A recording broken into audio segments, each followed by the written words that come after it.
Welcome back, and thanks for staying with us on Daybreak right here on Trust TV.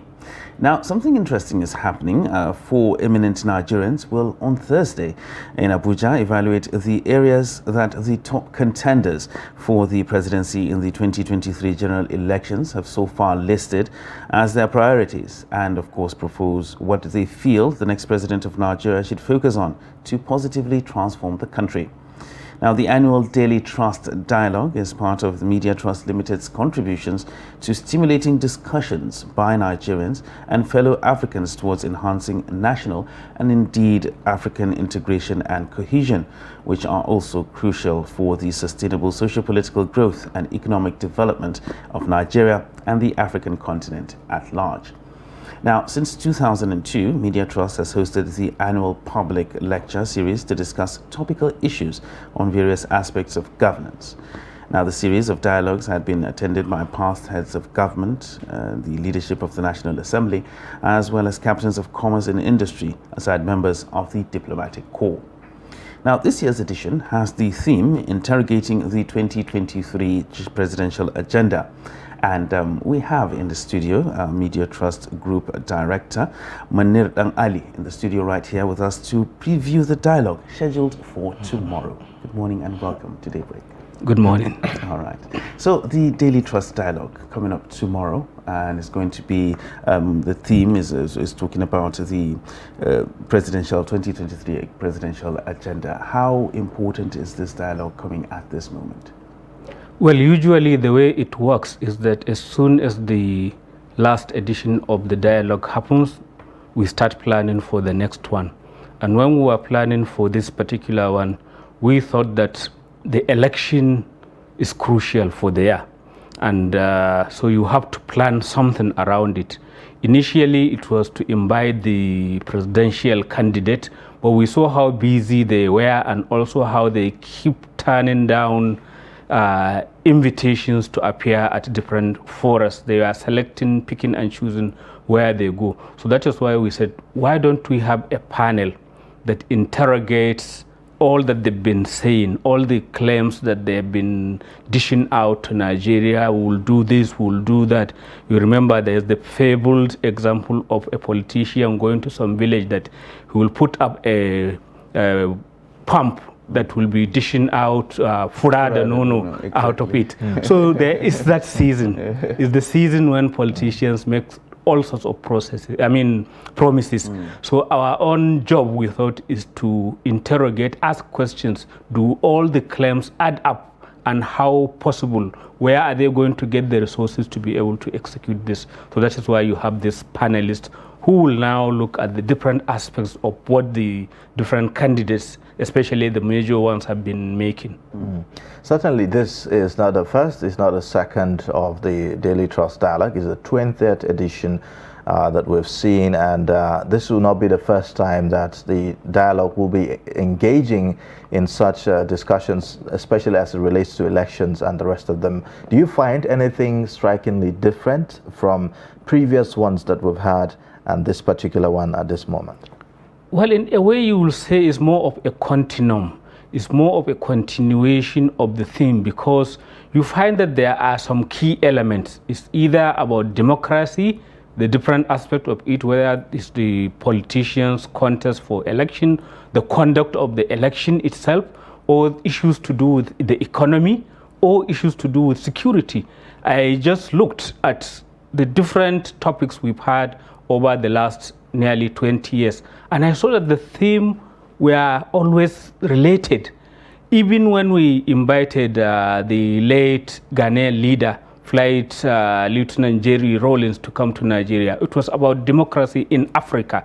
We also invited the daughter of the first post-independent Ghanaian leader, that is Nkrumah, Samia Nkrumah, who was then a member of the Ghanaian parliament. It's still about elections, about democracy. Mo Ibrahim, who came, that's one of the richest Africans who was in the business of telecoms. It was still about how will Africa claim its place in the place of other nations. And when we had both Maurice Iwu, that is the former chairman of the Independent Electoral Commission, and also at another time, Professor Atahiru Jega. It's about the same thing. We have had Nuhu Ribadu, when he was the EFCC chairman, same kind of thing. There was the interesting year when we had Peter Obi.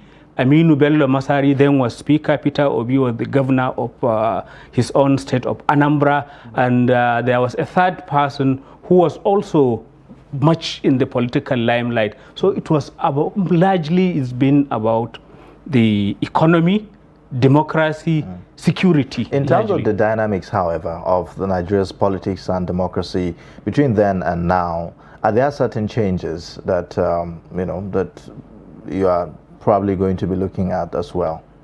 I think one of the concerns is the desperation that seems to be creeping in among the contestants, that it is my turn kind of mentality, which means nobody else maybe should aspire or nobody else must get it. And then you also have the narrative of some of the contestants or their supporters who are busy drumming up the kind of narrative that Trump had. I either win or the election isn't right. If I don't win, it means the election was fraudulent. So those kind of narratives are quite worrying. We are hoping that the panelists will be able to adequately interrogate these issues and also suggest the best way to get out of this particular election cycle. All right, and looking at the panelists, the constitution of the panel has it seems that there's a widespread across when it comes to experiences. We have political scientists, we have somebody who has been in the economy, as former chairman of a bank, and all that, and private sector captains. What informed your decision to have this particular panel at this moment in time? One would think that since it's a political season, it's election year, it will be jam-packed with politicians. Yes, well, actually, the way it will work is that at the beginning, there will be clips, about 5-minute clips of each of the 4 main contestants. That is Atiku Abubakar, Bola Tinubu, Peter Obi, Rabiu Kwankwaso. So they will all espouse, what seems to be like the condensed version of their manifesto, what they want to do. And then this panelist, as you did say, quite varied, like Professor Jibo Ibrahim, who incidentally had featured earlier. He was one of the panelists maybe about 10 years ago, who will now be interrogating some of the things, especially from his experience as a political scientist, as a well-known columnist who has always been worried about the trend of politics in Nigeria, the way it is getting even more desperate. Then you have somebody from the Lagos Business School who will look at it from the business, from the theoretical and all of that. You have Eugene Enahoro, incidentally, who comes from a family of politicians. His father was a minister in the First Republic, and in his own right, he's also a political scientist and what have you. So he will be doing his own bit. And then you have Mrs. Ibukun Awoshika, who was an accomplished administrator, businesswoman, until lately the chair of one of the big banks in Nigeria. So you have people who will see things from all these different perspectives and try to offer it to the audience. So in terms of participation now, who should be attending this event? It's an open event. Everybody is welcome to come. We've gone out to invite people from different strata of the society, but as I did say, it's an open event.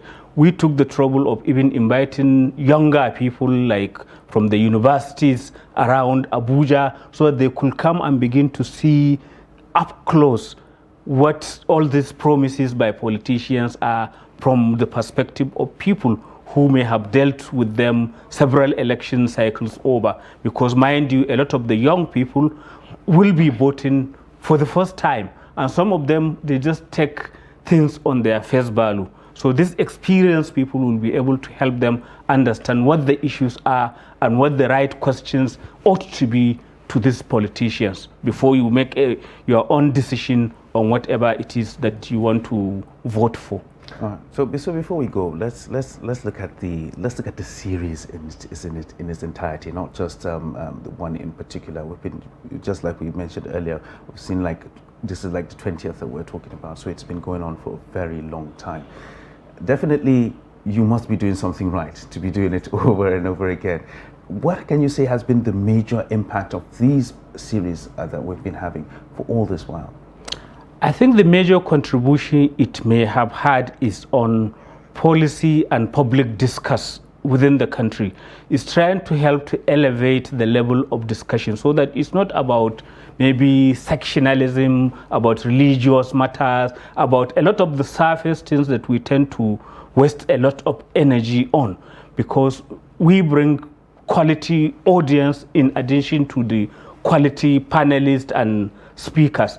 And then it's been the venue where some of the most earth-shaking announcements have been made. I remember that former President Olusegun Obasanjo made a very big, he raised, he's the kind of person who sucks the limelight. And when he came, even though he wasn't a panelist, he was the chair, but he raised a question that reverberated around the country. It was when late President Yar'Adua was on the chair of the president and he was sick, and President Obasanjo, of course, you'll know what he will do. He asked the question that if it were him or anybody with sense of responsibility, he wouldn't want to continue being president because he will be dragging the country back.